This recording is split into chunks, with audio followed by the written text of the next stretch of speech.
ये दो तस्वीरें सोशल मीडिया पर वायरल हैं। प्रधानमंत्री नरेंद्र मोदी महामहिम राष्ट्रपति से मिलते हैं, उसके बाद देश के गृह मंत्री भी महामहिम राष्ट्रपति से मिलते हैं। एक ही दिन में दोनों लोग महामहिम राष्ट्रपति से मिलते हैं। क्या है इसके पीछे की खबर? क्या है होने वाला है देश में? क्या भूचाल होने वाला है? आज राहुल गांधी की बड़ी प्रेस कॉन्फ्रेंस होने वाली थी, बड़ी प्रेस कॉन्फ्रेंस, लेकिन वो प्रेस कॉन्फ्रेंस टल गई क्योंकि अबुआ दिसुम अबुआ राजा शिबू सोरेन का परिनिर्वाण हुआ है। क्या है वो प्रेस कॉन्फ्रेंस का राज? और क्या नरेंद्र मोदी अब प्रधानमंत्री नहीं रह पाएंगे? आरएसएस प्रमुख मोहन भागवत ने कहा था कि 75 साल के बाद मार्गदर्शक मंडल में जाना चाहिए। मैं खुद भी मार्गदर्शक मंडल में जाना चाहता हूं और मैं पद छोड़ दूंगा।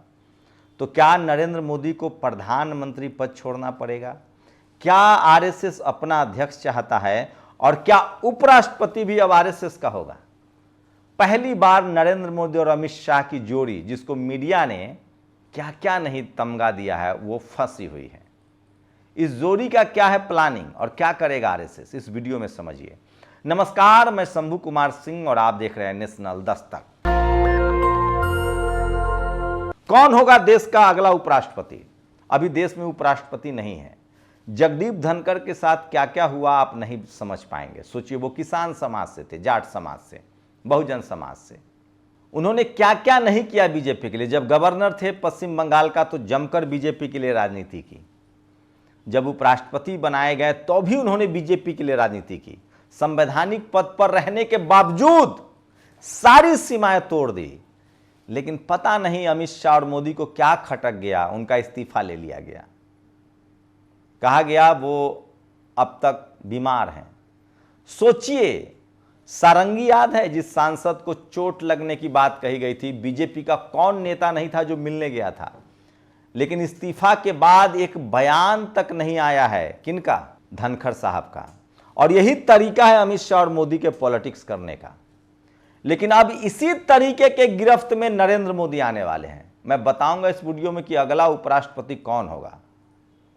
लेकिन सोचिए, आरएसएस नरेंद्र मोदी और शाह की जोड़ी में कितना फासला है।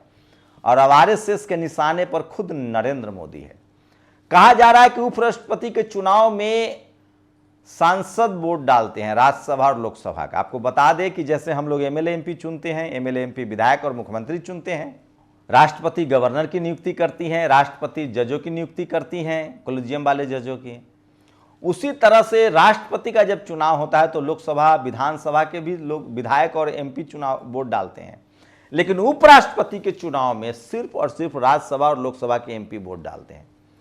अब आप कहेंगे कि राज्यसभा और लोकसभा में तो बीजेपी को बहुमत है, अमित शाह जिसको चाह ले और नरेंद्र मोदी उसको उपराष्ट्रपति बना दे। यही पेच फंस रहा है। आरएसएस सूत्र बता रहे हैं कि आरएसएस शाह और मोदी में तलवार खींची हुई है। मोदी और शाह अपना उपराष्ट्रपति चाहते हैं, आरएसएस अपना उपराष्ट्रपति चाहता है। इसी बीच बड़ा खेल हो सकता है। दरअसल उपराष्ट्रपति का जो चुनाव होता है उसमें सांसद अंतरात्मा से वोट करते हैं, उनमें व्हिप जारी नहीं होता है और वोट भी गुप्त होता है, किसी को पता नहीं चलेगा किसने किसको वोट दिया। आरएसएस कह रहा है कि हमारा उपराष्ट्रपति होगा, मतलब संघ से जुड़ा हुआ। नरेंद्र मोदी और अमित शाह कह रहे हैं कि हमारा उपराष्ट्रपति होगा। ये मैं नहीं कह रहा हूं, ये केपी मलिक साहब कह रहे हैं, जो बड़े जानकार हैं, राजनीति के सीनियर पत्रकार हैं, आरएसएस के भी करीबी हैं। तो इस कदर तलवार खींची हुई और शायद इसीलिए क्या 2 बार शाह और नरेंद्र मोदी ने मुलाकात की महामहिम राष्ट्रपति से। 9 जुलाई को चुनाव होना है उपराष्ट्रपति का। आरएसएस अड़ा हुआ है कि हमारा आदमी उपराष्ट्रपति होगा। लेकिन आरएसएस सिर्फ उपराष्ट्रपति पर ही नहीं अड़ा हुआ है, आरएसएस अध्यक्ष पद पर भी अड़ा हुआ है। आरएसएस कह रहा है कि प्रधानमंत्री नरेंद्र मोदी को अध्यक्ष भी अब हमारा बनाना होगा। वो वसुंधरा राजे या संजय जोशी को अपना अध्यक्ष बनाना चाहते हैं। संजय जोशी से 36 का आंकड़ा है नरेंद्र मोदी का, यह दुनिया जानती है। आरएसएस चाहता है कि हमारा अध्यक्ष हो, या तो आप प्रधानमंत्री रह लीजिए या अध्यक्ष आप रह लीजिए, दोनों आपका नहीं होगा। ये एक बड़ा दबाव है। नरेंद्र मोदी यहां भी अपनी चलाना चाहते हैं और इसीलिए एक तीसरा कार्ड खेल दिया है आरएसएस ने। अब तक नियम यह है कि एक रज्जू भैया जो ठाकुर समाज से थे, वो संघ प्रमुख थे, उनको हटा दिया गया था। उसके बाद जो भी संघ प्रमुख होता है, अब तक सारे 85 साल से संघ प्रमुख ब्राह्मण समाज के, कुलीन ब्राह्मण, महाराष्ट्र के ब्राह्मण होते आए हैं।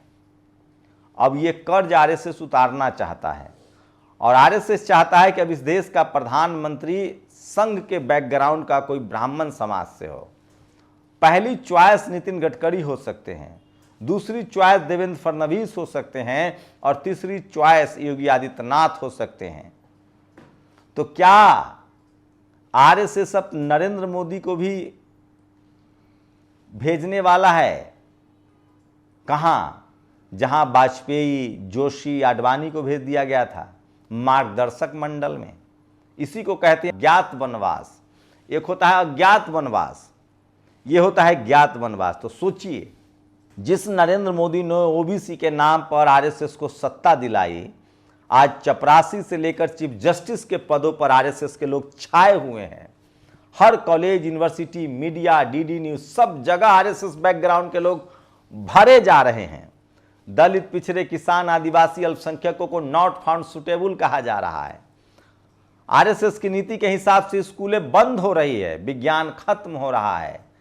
दिल्ली यूनिवर्सिटी में गोबर लेपे जा रहे हैं, लोगों को उपला बनाना सिखाया जा रहा है। दलित, पिछड़े, किसान, आदिवासी, अल्पसंख्यकों के अधिकार छीने जा रहे हैं। अब तो वोट काटे जा रहे हैं। सोचिए, क्या कहा था नरेंद्र मोदी ने कि 2 करोड़ नौकरी देंगे। पिछड़े समाज का बेटा हूं, आरक्षण को कोई आंख नहीं दिखा सकता है।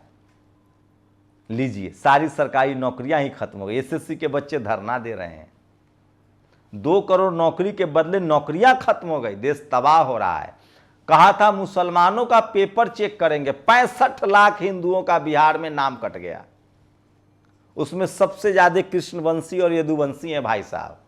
वही कृष्णवंशी, यदुवंशी हैं जिनके सर पर कथावाचक बनने पर पेशाब करवाया गया था। कहा था पेपर चेक होगा, मुसलमानों का, हिंदुओं के नाम कट रहे हैं। कहा था मदरसे बंद होंगे, 90,000 स्कूल के आंकड़े आ रहे हैं, बंद होंगे। यूपी वाला सुने कि फैसला वापस हो रहा है। तो ये है आरएसएस। सोचिए, अब आरएसएस नरेंद्र मोदी का सगा नहीं है। तो मैं आगाह कर रहा हूं अर्जुन राम मेघवाल जी का, जो कानून मंत्री है, कि सर, मौका है इतिहास में अमर होने का। कॉलेजियम खत्म करवाइए और अपने दलित, पिछड़े, किसान, आदिवासी, अल्पसंख्यकों को जज बनने का रास्ता साफ कीजिए। जो समाज का काम नहीं करेगा, समाज उसके साथ खड़ा नहीं होगा, तो फिर राजनीति भी नहीं चलेगी। इसलिए बाबा साहब ने कहा है, जब देश का हित और समाज का हित सामने आएगा तो देश का हित चुनूंगा, लेकिन जब मेरा हित और समाज का हित सामने आएगा तो समाज का हित चुनूंगा।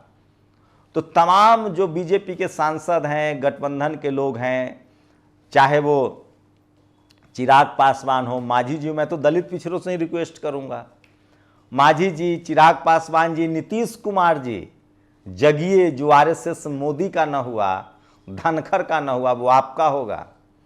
जगिए अनुप्रिया पटेल जी, जगिए निषाद जी, जगिए राजभर जी, जगिए केशव प्रसाद मौर्य जी। जितने दलित पिछड़े नेता के दम पर, कंधे पर ये बीजेपी चल रही है, जिस दिन आपके समाज के सारे हक अधिकार छीन लिए जाएंगे साहब ना, उस दिन आपको भी पार्टी में नहीं रहने दिया जाएगा। मनुवाद किसी का सगा नहीं है। वो सांप है जो जातिवाद के नाम पर डसता है और आरएसएस उसी मनुवाद का को पालता है। उसकी पूरी विचारधारा मनुवाद पर आधारित है। नहीं तो स्कूल क्यों बंद होता, नौकरियां क्यों खत्म होती, एनएफएस क्यों किया जाता, हर जगह आरएसएस के लोग क्यों भरे जाते। आप जाके पूछिए किसी कॉलेज, यूनिवर्सिटी में दलित, पिछड़े, किसान, आदिवासी, अल्पसंख्यक प्रोफेसर से, क्या हुआ किसान आंदोलन के साथ। ये सरकार मोदी जी नहीं चला रहे और अमित शाह, ये सरकार आरएसएस चला रही है। और अब आरएसएस चाहती है कि नरेंद्र मोदी को धक्का मारा जाए, क्योंकि 2-4 कुछ काम ऐसा कर दिया नरेंद्र मोदी ने, वो आरएसएस को नहीं पच रहा है। केंद्रीय विद्यालय में आरक्षण, सैनिक स्कूल में आरक्षण ओबीसी का, नीट पीजी में आरक्षण ओबीसी का, ये बात आरएसएस को पच नहीं रहा है। और ये चाह रहा है कि पूरी तरह से देश को अपने गिरफ्त में ले लिया जाए। और इसके लिए जरूरी है कि कोई सवर्ण ब्राह्मण समाज का प्रधानमंत्री हो। तो क्या आरएसएस मोदी को हटाना चाहती है? और सोचिए, जो आरएसएस नरेंद्र मोदी का न हुआ, वो किसी दलित पिछड़े नेता का होगा। इसलिए जितने बहुजन समाज के नेता बीजेपी में हैं या जितने बहुजन दल बीजेपी के साथ गठबंधन में हैं, मैं उनसे गुजारिश कर रहा हूं, जब आपका समाज नहीं बचेगा तो आपकी राजनीति भी नहीं बचेगी। शुक्रिया। दस्तक की आपसे गुजारिश है कि अगर इसको बचाना चाहते हैं तो नेशनल दस्तक को सब्सक्राइब करने के लिए रेड कलर के सब्सक्राइब बटन को दबाएं, फिर बेल आइकन की घंटी दबाएं। नेशनल दस्तक को बचाने के लिए बहुत जरूरी है कि हर खबर को शेयर करें, लाइक करें, कमेंट जरूर करें।